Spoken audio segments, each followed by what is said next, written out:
ಇನ್ನು ಕೃತಕ ಪನ್ನೀರನ್ನ ಬ್ಯಾನ್ ಮಾಡಿ ಆದೇಶವನ್ನ ನೀಡಲಾಗಿದೆ. ಅದಕ್ಕೆ ಸಂಬಂಧಪಟ್ಟಂತೆ ಆರೋಗ್ಯ ಸಚಿವ ಯುಟಿ ಖಾದರ್ ರಿಯಾಕ್ಟ್ ಮಾಡಿದ್ದಾರೆ.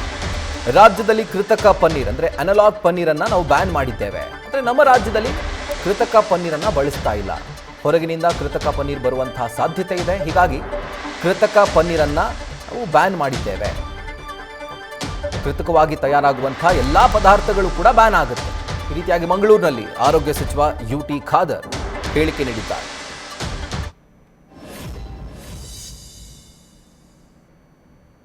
ನೋಡಿ, ಕೃತಕ ಪನ್ನೀರು ತಯಾರಿಕೆ ನಮ್ಮ ರಾಜ್ಯದಲ್ಲಿ ಇಲ್ಲ, ಬಹಳ ಕಡಿಮೆ.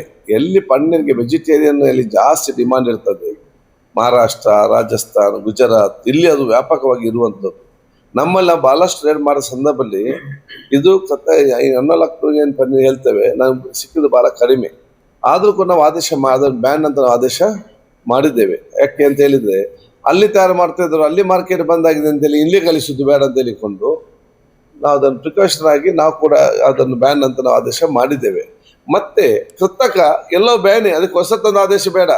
ಕೃತಕ ಪನ್ನೀರ್ ಇರಲಿ, ಕೃತಕ ಜ್ಯೂಸ್ ಇರಲಿ, ಯಾವುದು ಕೃತಕ ಬಂದಿದೆಯಾ ಅದೆಲ್ಲ ಕೂಡ ಆಟೋಮೆಟಿಕ್ ಬ್ಯಾಂಡ್ ಫಸ್ಟಿಗೆ. ಅದಕ್ಕೆ SDG ನೋಟಿಸ್ ಬರ್ಬೇಕಂತ ಇಲ್ಲ.